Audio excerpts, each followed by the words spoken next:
சட்டம் மாறி வந்து மண்ணை முட்டும் காலில் சூழ்ந்து கைகள் தட்டும் வாழியவே. தென்னவராட்சி திசைகள் எட்டும் நம்மவராற்றல் விண்ணை முட்டும் எட்டு திக்கும் முரசு கொட்டும் வாழியவே.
வணங்குகிறேன் மன்னவா.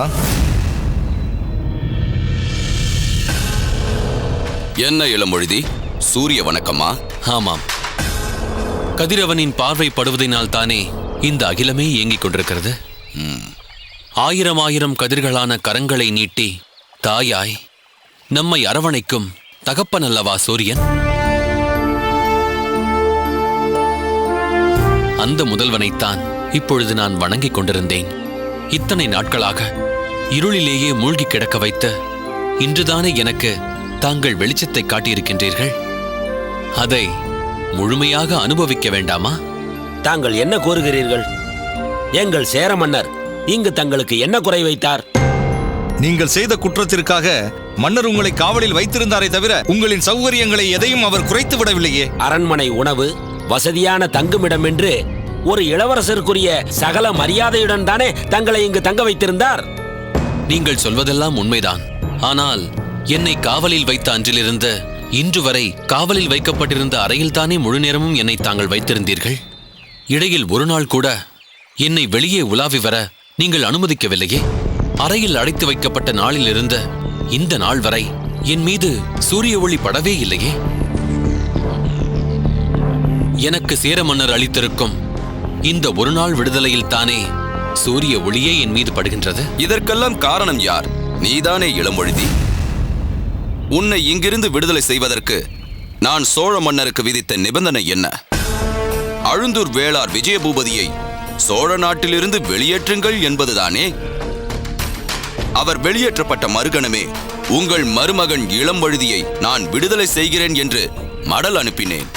சோழ மன்னர் கரிகாலர் அதற்கு சம்மதிக்கவில்லை. சரி, அவர்தான் சம்மதிக்கவில்லை. ஒரே ஒரு மடல் உன் மூலம் கரிகாலருக்கு போயிருந்தால் நிச்சயமாக அவர் விஜயபூபதியை வெளியேற்றியிருப்பார். அதற்கு நீ சம்மதிக்கவில்லை. எப்பொழுதும் ஒன்றும் கெட்டுப்போகவில்லை.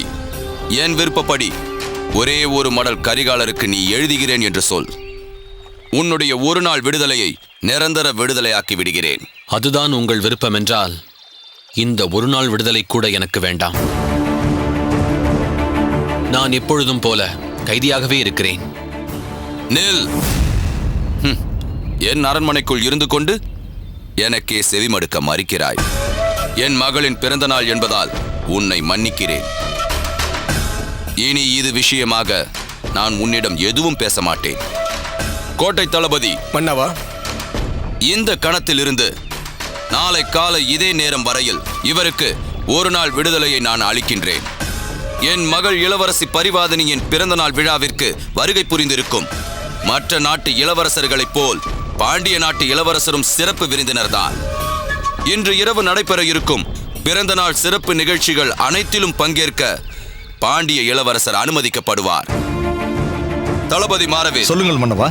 இன்று ஒரு நாள் முழுவதும் பாண்டிய இளவரசரை சுதந்திரமாக நடமாட விடுங்கள். உத்தரவு மன்னவா. இந்த சேர அரண்மனைக்குள் அனுமதிக்கப்பட்ட பகுதிகளில் இவர் எங்கு வேண்டுமானாலும் போகலாம். கோட்டை தளபதி மன்னா. இளவரசரை விருந்தினர் மாளிகைக்கு அழைத்துச் செல்லுங்கள். உத்தரவு மன்னா. செல்லுங்கள் இளவரசே.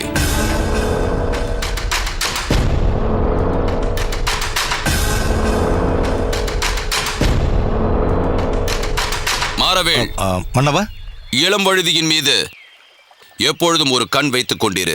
எந்த அசம்பாவிதமும் நடந்துவிடக்கூடாது. கவலைப்படாதீர்கள் மன்னவா. இளவரசியாரின் பிறந்த நாள் முடிகின்ற வரை ஊன் உறக்கம் என்று எதுவுமே எனக்கு கிடையாது. இளமழுதியை நோட்டமிடுவது மட்டுமே என்னுடைய தலையாய கடமையாக இருக்கும்.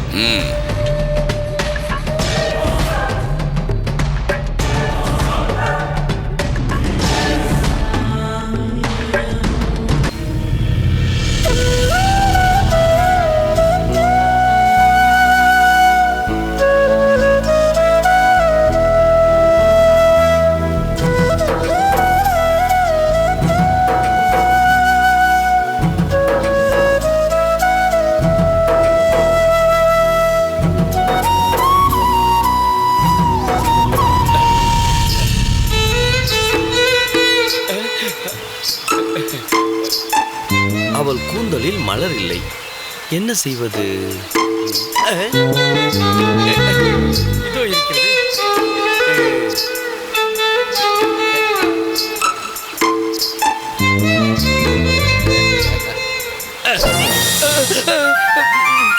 பணிப்பெண் மீது பட்டுவிட்டது.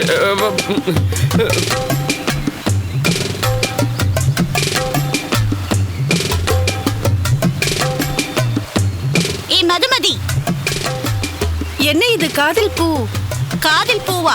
இந்த பூவை என் மீது எறிந்துவிட்டு என்னிடமே கேள்வி கேட்கிறாயா? நான் எறிந்தேனா? பொய் சொல்லாதேடி, எனக்கு தெரியும் இந்த பூவை நீதான் எறிந்தாய். நான் ஏனடி உன் மீது பூவை எறிகிறேன்? பொய்யா சொல்கிறாய் உன்னை? ஏய் வான்மதி, என்ன இது? சண்டை போடவா வந்தீர்கள்? இளவரசியின் பிறந்தநாள் விழாவிற்கு அரண்மனை முழுவதும் கோலம் போடும் பணியை மகாராணியர் உங்களுக்கு தந்திருக்கிறார். அதை கண்காணிக்கும் பணியை எனக்கு தந்திருக்கிறார்.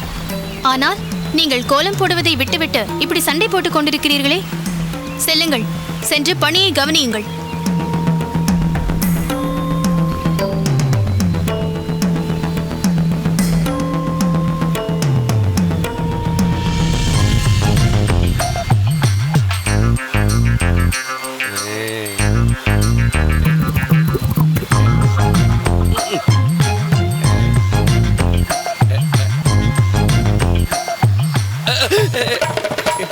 ஓ, இந்த கோமாளிதானா இந்த வேலையை செய்தது?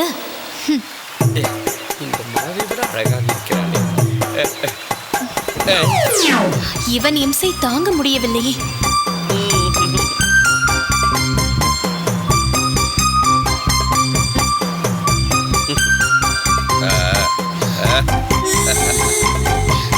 இப்போது எதற்காக இங்கு வந்தீர்கள்? வண்டி எதற்காக மலரை தேடி வருகின்றது? கொக்கு எதற்காக குளத்தை நாடி வருகின்றது? நிலவு எதற்காக இரவை தேடி? போதும். இப்போது நான் வண்டை பற்றியோ கொக்கை பற்றியோ நிலவை பற்றியோ கேட்கவில்லை. நீங்கள் எதற்காக இங்கு வந்தீர்கள் அதை சொல்லுங்கள். கவிதை நடையில் பேசி எனது இலக்கிய நாணத்தை உனக்கு உணர்த்தலாம் என்று பார்த்தால் ஒன்றும் வேண்டாம், வாயை மூடு என்று அசிங்கப்படுத்துகிறாயே. நேரடியாக விஷயத்திற்கு வாருங்கள். இப்போது எதற்காக என்னை தேடி வந்தீர்கள்? நீ எப்பொழுது உன் காதலை என்னிடத்தில் சொன்னாயோ அப்போதிலிருந்தே சதா உன் நினைவாகவே இருக்கிறேன் வாருணி. நீ இல்லாத நேரத்தில் நிலவு சுடுகிறது, காற்று எரிகிறது. அது மட்டுமா, இனிப்பு கூட கசக்கிறது, பஞ்சு மெத்தை முல்லை போல் குத்துகிறது. இது உனக்கு புரியவே இல்லை. அதனால்தான் நான் உன்னை காண ஓடோடி வந்துவிட்டேன். எப்போது வரும் என்று நான் காத்து கொண்டிருந்த இளவரசி பரிவாதினியின் பிறந்த நாள் வளைந்தாடும் தோரணங்களாய் வண்ண கோலங்களாய் இதோ இன்று வந்துவிட்டதே. இன்று இரவில் நான் உன்னை தனிமையில் சந்திக்க விரும்புகிறேன். என்ன வாருணி, உனக்கு என்னை சந்திக்க விருப்பம் இல்லையா? இல்லை இல்லை, எனக்கும் உங்களை தனியே சந்திக்க வேண்டும் என்ற விருப்பம் இருக்கின்றது. ஆனால் அந்த சேர தளபதியை நினைத்தால்தான் எனக்கு அச்சமாக இருக்கிறது. நீ எதற்கு அந்த சேர தளபதியை நினைத்து அச்சப்பட வேண்டும்? அவன் பருத்திருப்பதாலா அல்லது கருத்திருப்பதாலா? அதெல்லாம் ஒன்றுமில்லை. அவன் எப்பொழுது பார்த்தாலும் தனது கழுகு கண்களால் பிறந்தநாள் விழாவில் நடைபெறும் அத்தனை அசைவுகளையும் அவன் கண்காணித்தபடியே இருப்பானே. அந்த சேர தளபதியின் கழுகு பார்வையில் படாமல் நான் எப்படி தனியே வந்து உங்களை சந்திக்க முடியும்? நிச்சயம் முன்னால் இன்று இரவு என்னை வந்து சந்திக்க முடியும். நாம் இருவரும் இன்று இரவு உறுதியாக சந்திக்க போகிறோம். எப்படி நீங்கள் அப்படி உறுதியாக சொல்கிறீர்கள்? இன்று இரவு அந்த சேர தளபதி இளவரசி பிறந்தநாள் விழாவில் இருந்தால் தானே நாம் சந்திப்பதை நோட்டமிடுவான். ஆமாம். கவலைப்படாதே, இன்று இரவு நடைபெறவிருக்கும் பிறந்தநாள் விழாவிற்கு அவன் வராத வண்ணம் நான் பார்த்துக் கொள்கிறேன். போதுமா? போதும்.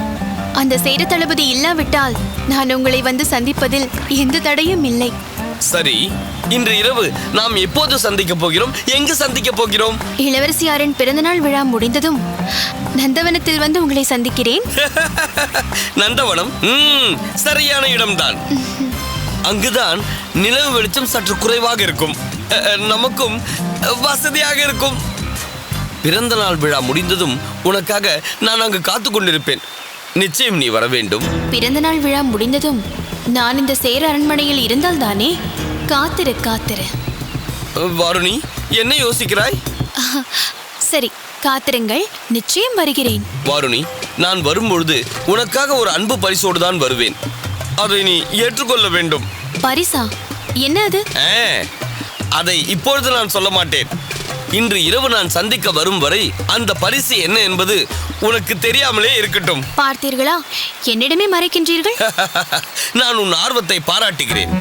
நான் உனக்கு தரப்போகும் பரிசு என்ன என்பதை விடுகதை போல் நான் உனக்கு சொல்கிறேன். முடிந்தால் நீ அதை கண்டுபிடித்துக் கொள். சொல்லவா?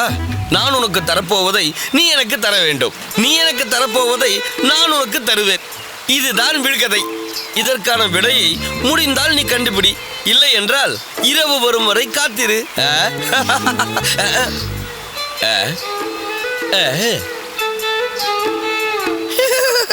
வெக்கமாக இருக்கிறது. அடே கோமாளி, முத்தத்தை மறைமுகமாக சொல்லிவிட்டு போகிறாயா? காத்திரு, வந்து விடியும் வரை நந்தவனத்தில் காத்திருந்து ஏமாற்றத்தோடு போ.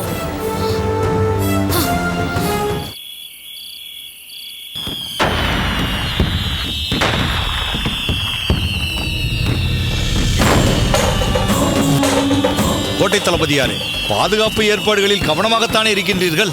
ஆம் தளபதியாரே, ஆங்காங்கே என்னால் நிறுத்தி வைக்கப்பட்டிருக்கும் சேர வீரர்கள் மிகவும் கவனமாக இருக்கிறார்கள்.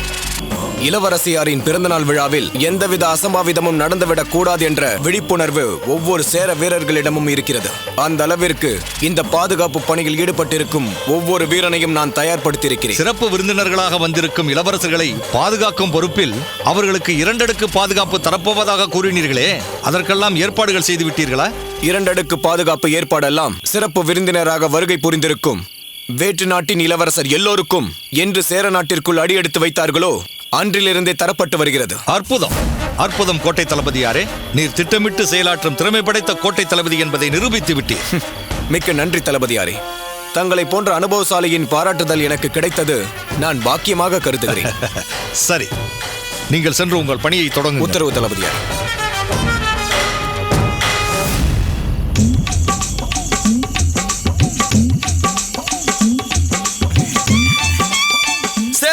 தளபதிக்கு இந்த விதர்ப்ப நாட்டு இளவரசனின் பணிவான வணக்கங்கள். வணக்கம் இளவரசே. இதுதான் சேர நாட்டின் வணக்கமா? மன்னிக்க வேண்டும், வணக்கம். வணக்கம். கும்பிட போன தெய்வம் குறுக்கே வந்ததை இளவரசே. என்னடா? எனக்கு ஒரு சந்தேகம். இந்த நேரத்தில் என்னடா சந்தேகம்? சொல்லி தொலை. குறுக்கே வருவது தெய்வமாக இருந்தாலும் அபசகுணம் தானே. உன்னை என்னோட அழைத்து வந்தேன் பார், அதுதான் பெரிய அபசகுணம். முடிந்தால் அமைதியாக இரு, இல்லையேல் முடித்துக்கொள் இதை நமது நட்பை. பின்ன என்னடா? தளபதியாரே, கும்பிட போன தெய்வம்.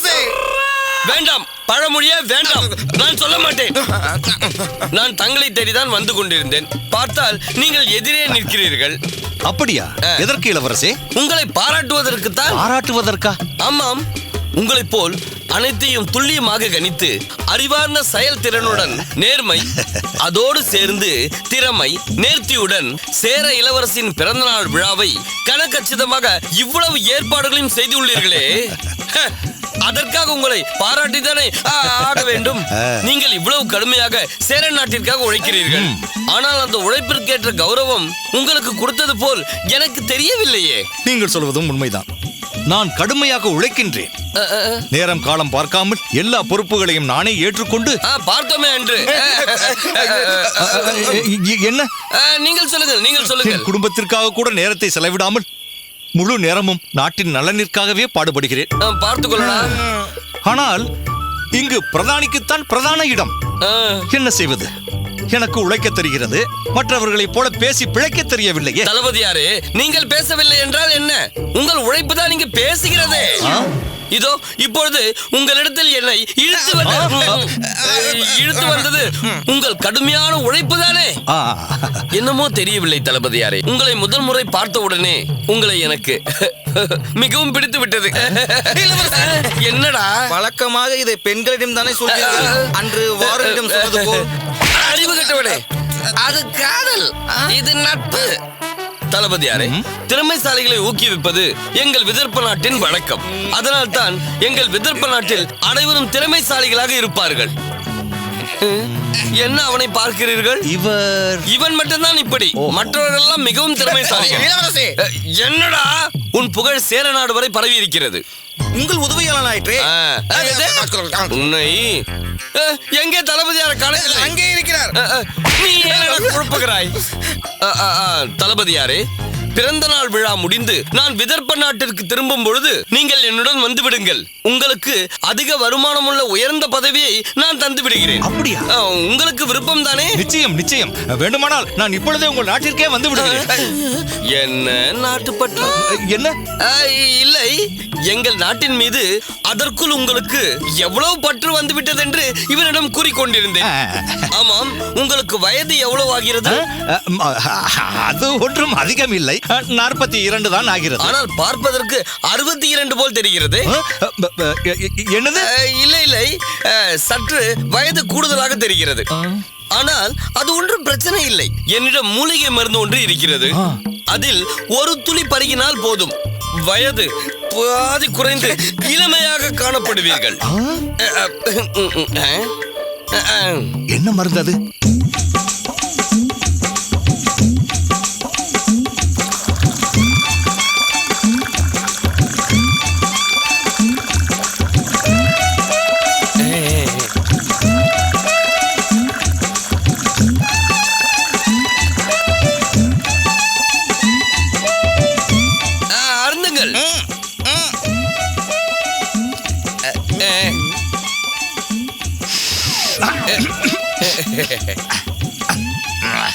மூலிகை மருந்து தானே?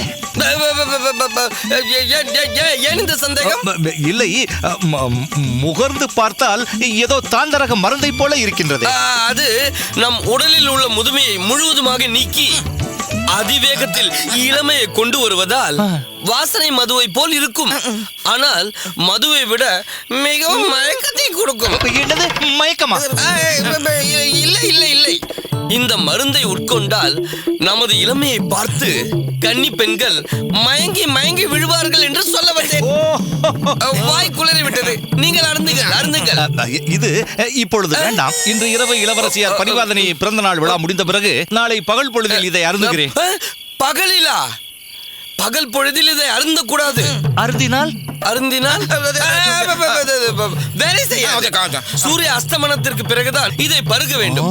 அப்பொழுதுதான் நன்றாக வேலை செய்யும். அப்படி என்றால் நாளை இரவு இதை அருந்துகிறேன்.